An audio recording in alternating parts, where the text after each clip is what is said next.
दशरथ गद्दी के पूज्य महंत श्री देवेंद्र प्रसाद आचार्य जी महाराज, वल्लभ कुंज के श्री महंत पूज्य श्री राजकुमार दास जी महाराज, सखी हनुमान मंदिर बुंदेलखंड से पधारे श्री महंत अर्पित दास जी महाराज, पूज्य महंत श्री जनार्दन दास जी महाराज, पूज्य महंत श्री कृपालु दास जी महाराज, श्री गिरीश दास जी महाराज, दिगंबर अखाड़ा के श्री महंत राम लखन दास जी महाराज, उत्तर प्रदेश सरकार में कृषि और कृषि शिक्षा के मंत्री और अयोध्या जनपद के प्रभारी मंत्री श्री सूर्य प्रताप शाही जी, यहाँ के महापौर महंत गिरीशपति त्रिपाठी जी, विधायक श्री वेद प्रकाश गुप्ता जी, सभी पूज्य संतजन और उपस्थित सभी भक्तजन, आज मुझे एक बार फिर से अयोध्या धाम की इस पावन भूमि पर आकर के इस पावन धरा को नमन करने का सौभाग्य प्राप्त हो रहा है। अभी कुछ देर पहले मॉरिशस के माननीय प्रधानमंत्री एक उच्च स्तरीय प्रतिनिधिमंडल के साथ में अयोध्या में श्री राम जन्मभूमि मंदिर में श्री रामलला का दर्शन करने के लिए आए थे और दर्शन के उपरांत वे यहाँ से प्रस्थान किए थे।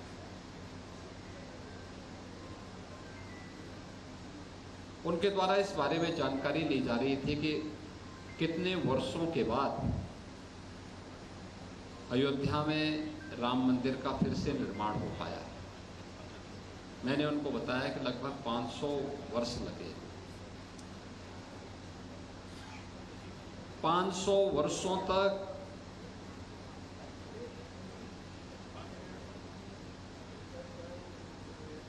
कोई एक धर्मावलंबी लगातार सम विषम परिस्थितियों में अपनी आस्था के लिए संघर्ष करे और अंततः विजयश्री प्राप्त करें। यह अयोध्या में आज रामलला के भव्य मंदिर और रामलला की मूर्ति प्राण प्रतिष्ठा कार्यक्रम के माध्यम से अयोध्या वासियों ने और सनातन धर्मावलंबियों ने करके दिखाया है। इतना बड़ा कार्य, लेकिन इस पूरे आंदोलन की नींव की पत्थर कौन थे?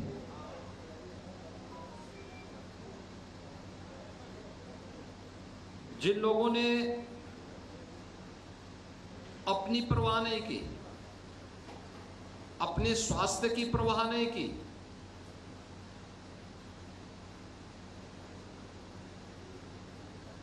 देश काल और परिस्थिति की सीमाओं का अतिक्रमण करते हुए जिनके जीवन का ध्येय बन गया था कि हर हाल में अयोध्या में श्री राम मंदिर का निर्माण करना है और जिनके हर स्वर में एक ही बात गूंजती थी, जिनका एक मंत्र बन चुका था कि रामलला हम आएंगे, मंदिर वहीं बनाएंगे। उन पूज्य संतों की साधना और संघर्ष का परिणाम आज अयोध्या में भव्य राम मंदिर के रूप में हम सबको देखने को प्राप्त हो रहा है। और उस पूज्य संतों की परंपरा में यहाँ पर मुझे लंबे समय तक गोरक्षपीठ के कार्यक्रमों में जो सानिध्य प्राप्त होता था, तो जगत गुरु रामानंदाचार्य पूज्य स्वामी हरि आचार्य जी महाराज का सानिध्य गोरखपीठ से जुड़े हुए प्रत्येक कार्यक्रम में मुझे हर वर्ष प्राप्त होता था। उनमें विद्वता थी, मूल्यों और आदर्शों के प्रति जूझने की सामर्थ्य थी। श्री राम जन्मभूमि के लिए एक जज्बा था,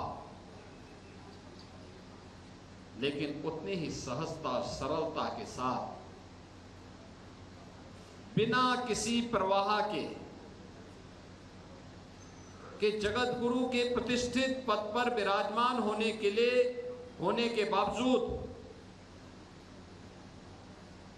सनातन धर्म की एकता के लिए जहां कहीं भी एकता की बात आती थी, वे सहजता के साथ उस पूरे कार्यक्रम में अपनी सहभागिता सुनिश्चित करते थे। ऐसे पूज्य गुरुदेव जगत गुरु रामानंदाचार्य पूज्य आचार्य श्री हरि आचार्य जी महाराज की 17वीं पुण्यतिथि के कार्यक्रम में आज उनका पुण्य स्मरण करने और उनके श्री चरणों में नमन करने का एक सौभाग्य हम सबको प्राप्त हो रहा है। मैं इस अवसर पर पूज्य आचार्य के प्रति बड़ी विनम्रतापूर्ण तरीके से अपनी श्रद्धा सुमन अर्पित करते हुए उन्हें नमन करता हूं।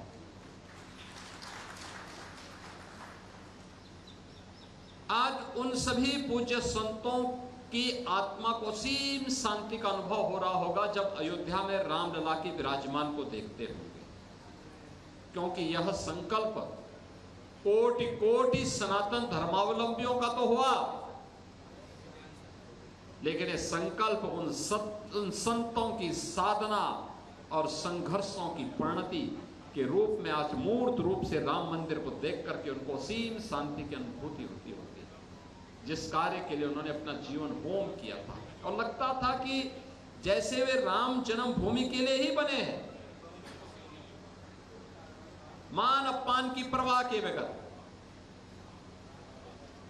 किसी भी प्रकार के भौतिक आडंबर से दूर,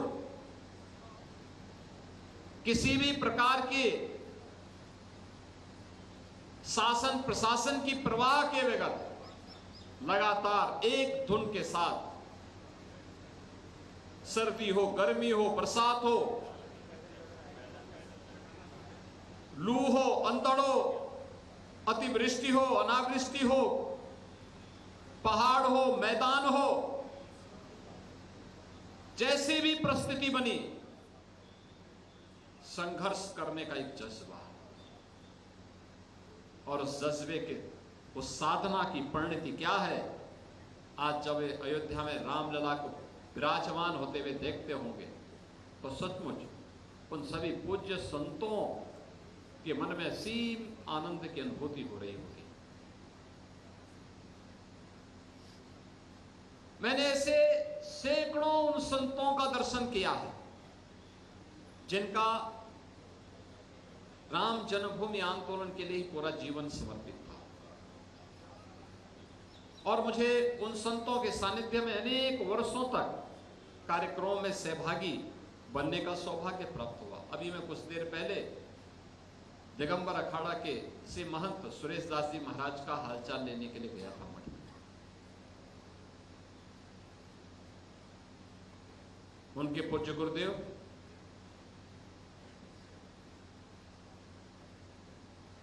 पूज्य महंत रामचंद्र दास जी महाराज, परमहंसी महाराज,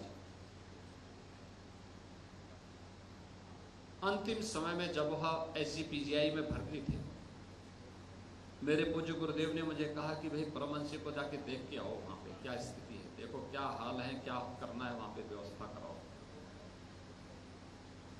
मैं SCPGI गया और SCPGI में जाकर के मैंने हालचाल लिया, महाराज जी का संदेशा दिया। तो पूज्य महाराज जी ने भी एक ही बात कही, उन्होंने कहा कि एक ही इच्छा है जीवन में, और वह है कि अयोध्या में राम मंदिर बन जाए।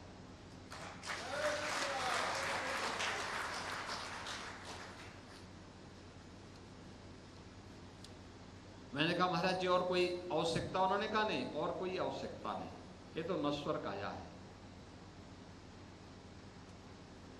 ये नश्वर काया है।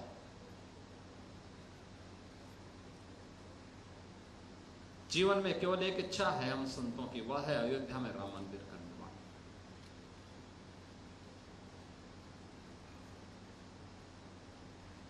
सुग्रीव किला के मोहन जी से मैं मुलाकात किया, उनसे अक्सर चर्चा करता था। उन्होंने भी एक ही बात कही, उन्होंने कहा जीवन की केवल एक इच्छा है, अयोध्या में राम जन्मभूमि पर भगवान राम का भव्य मंदिर का निर्माण हो जाए। मेरे पूज्य गुरुदेव की कल 11वीं पुण्यतिथि थी और 11वीं पुण्यतिथि के अवसर पर जगत गुरु रामानंदाचार्य पूज्य स्वामी राम दिनेशाचार्य जी महाराज की ही श्रीमुख से वहां पर साप्ताहिक श्रीमद् भागवत महापुराण की कथा।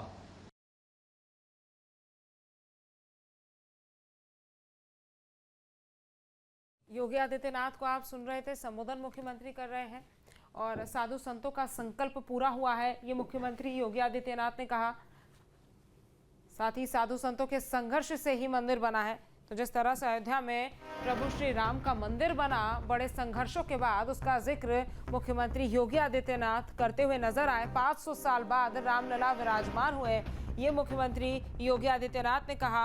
अयोध्या आने का सौभाग्य मिला, ये उन्होंने कहा। साथ ही 500 साल बाद रामलला विराजमान हुए। किस तरह से रामलला के मंदिर को बनाने में तमाम साधु संतों की मेहनत है, उस बात का जिक्र मुख्यमंत्री योगी आदित्यनाथ करते हुए नजर आए।